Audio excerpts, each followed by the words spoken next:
What's going on, guys? Welcome back to the shop. Today I'm going to show you how to do brake lines, how to do your own brake lines.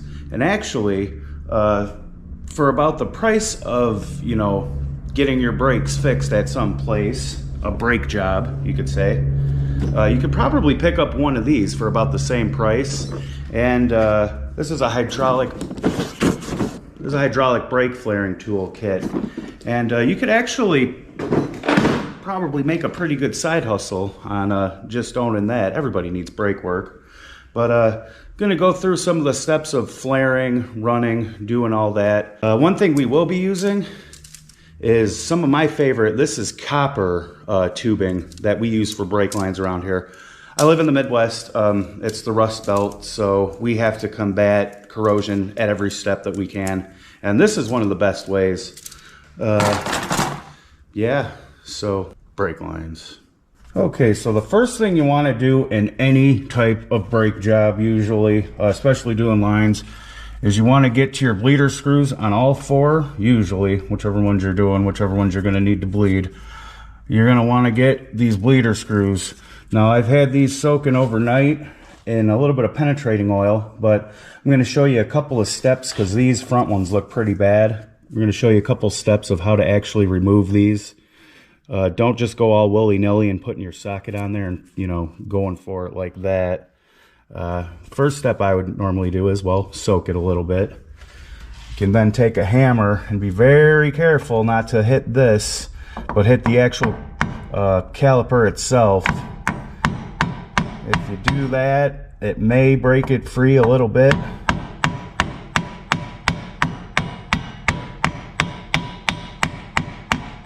Again, be very, very careful.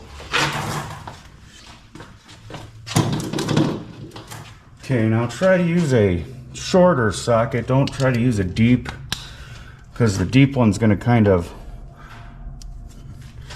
want to go any which way it wants. So now here, I'm just going to give a little bit. Oh wow, we got lucky on this one. Okay, one down, 3 to go.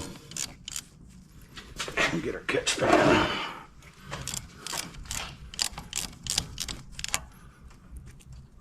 Yucky. I have a catch pan down there, don't worry. So there we go. I would suggest, and we're going to, but I would suggest you can buy these at the parts store. Just go ahead and buy new bleeder screws when you're doing this. Okay, so now we shall follow suit over here. Why did I just sound like Big Clive there? I feel like a lot of people talk like Big Clive on YouTube, and I'm down with it. We love you, Big Clive. But we will follow suit. You hit that, you're messed up, so you're game over. So remember that.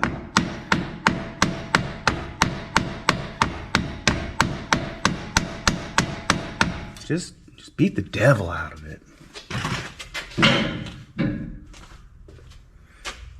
From Big Clive to Mr. Ross.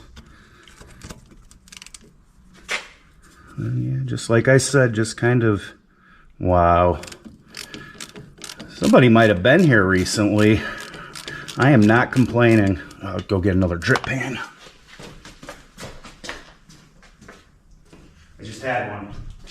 It was right here. There we go.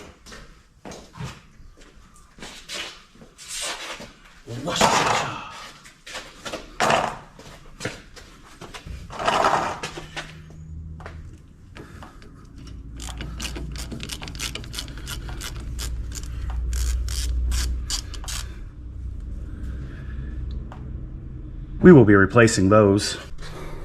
Why didn't I think of that before? All right, so this is about the best I can get the light.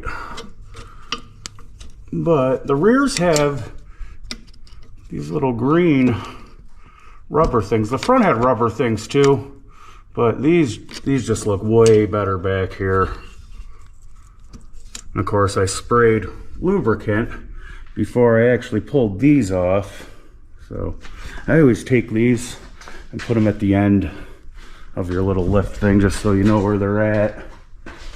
All right, so those are definitely 8mm. Believe a 5/16 will work. Duralast. I don't know.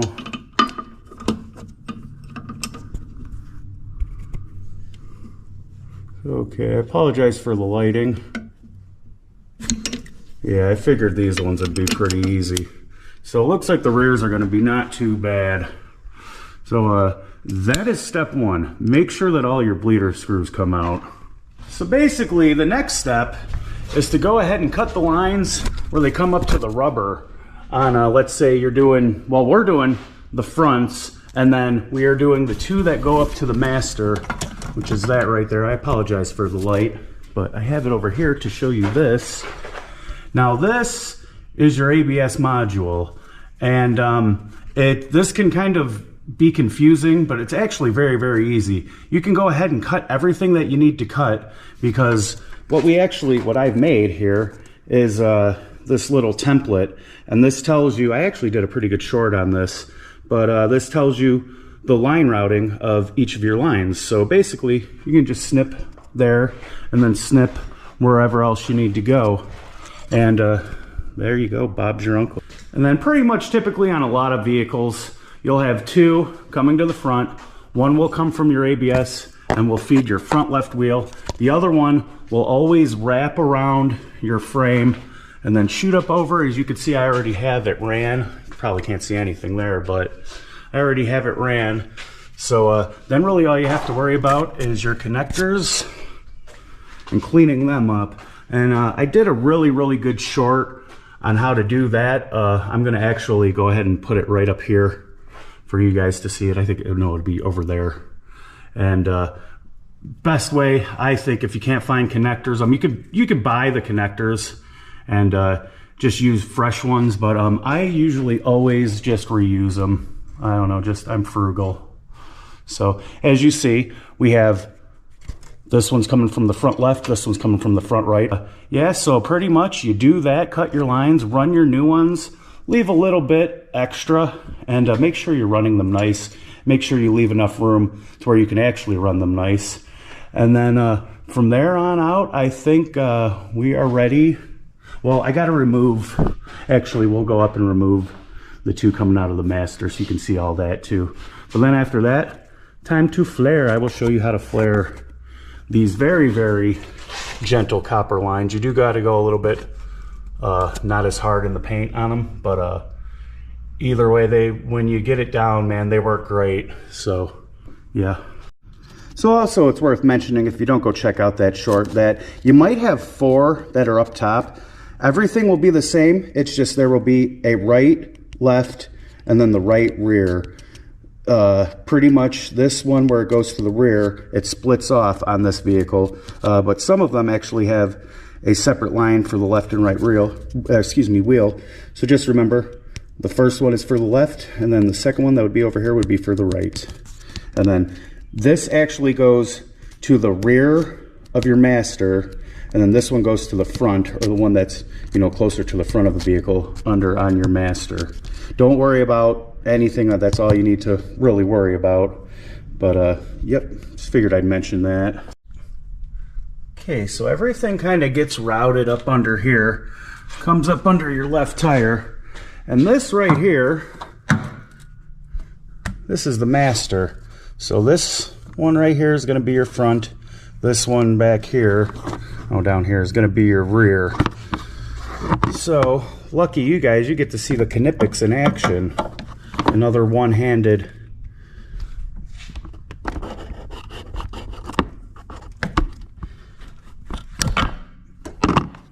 They are awesome. So, yeah, this is called an Italian brake job, my buddy told me. So, hey, I am Italian, like 80%, so I don't know if you knew. But, yeah, you can do this. Basically, I don't think I really had to do that here. I could have just used a regular line wrench. But we do that so in case if this is really bad, you can get a socket onto there. But I just kind of do it out of habit now. So probably should no, I'm too lazy to disconnect that connector. But yeah, so now we can just go ahead. Could probably even put the old magical gear wrench on there. If it was a 14, we could. Could probably put the old magical gear wrench on there. It is a 14. It's probably not even a 14. It's probably a 9/16 or whatever. I don't know. Who uses standard anymore? Jeez. Yep, somebody's been here before. Jesus fucking. Okay, maybe it's a 9/16. Whatever, so sue me. These usually aren't too bad. So, but I do recommend, you know, normally putting a socket on these. And there you go. There's one.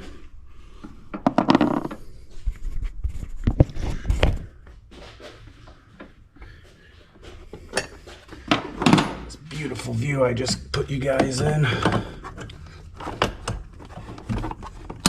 When you use two hands, it's ridiculously easy.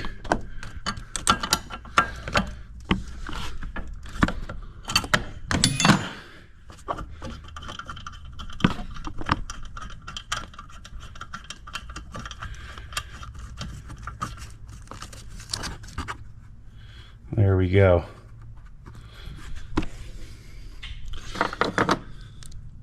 Just gonna go with the other two.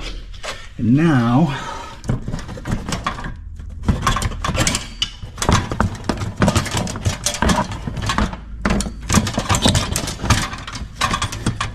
okay.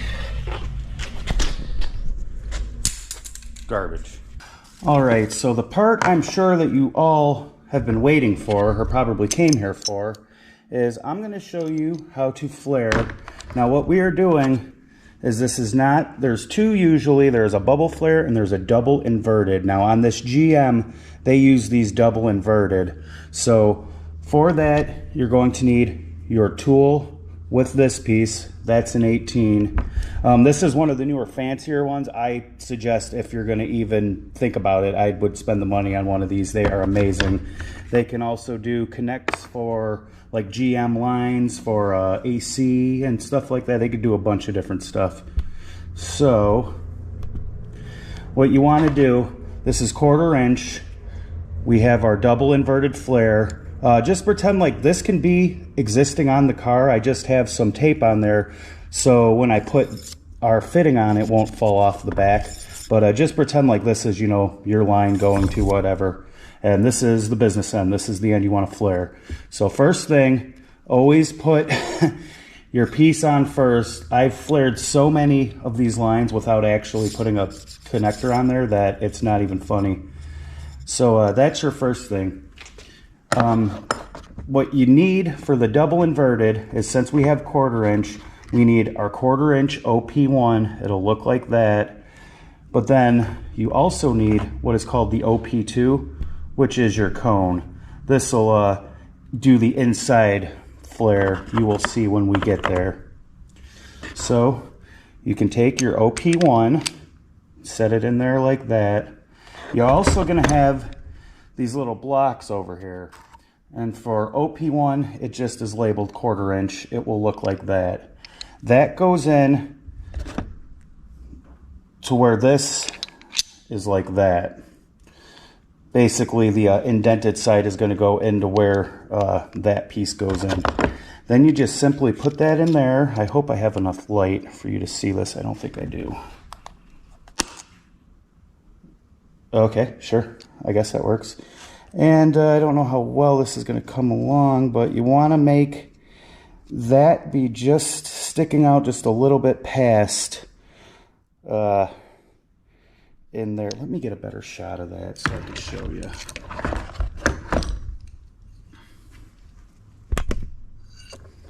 So you want it,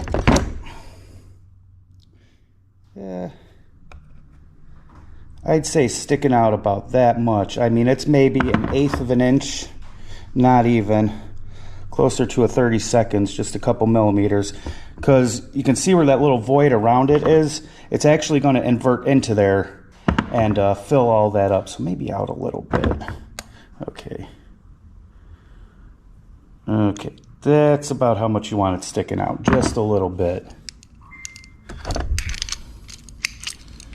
So now basically, put everything in there. Oh, hey, that works. Oh, now we moved again. Tighten it down when you got it to where about you want it. Something about like that. Take our 18. You don't have to tighten this all that much. Okay, so I'm going to try to film this one with my phone. The flash seems to make it help. You tighten this. We got our piece set up just like I told you. We're doing the first run now, and this first one, you're going to want to give it a little bit of juice, even on these coppers, just the way it's set up for these double inverteds. Then, oh, this is way better. Yeah. See, it'll kind of, doesn't really look too much different now, but this right here, which is your OP2, which means it's the second step in your double inverted, just goes right into there.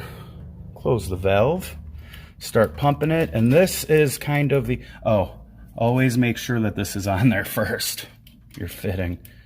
Now we should be able to get a better, yeah.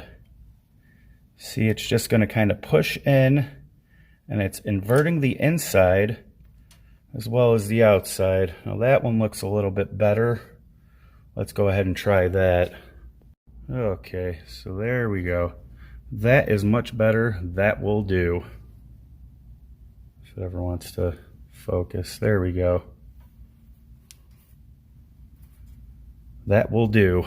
Alright, so once you've made your flare and you go to tighten the connector, if you tighten it all the way up and you can see and kind of feel it still moving in there, that means you're going to have to probably redo your flare. You can go ahead and run the number 2 again, the second step, and go a little bit more aggressive that time, and it should give you a good, nice flare for you. I haven't actually tightened this one, but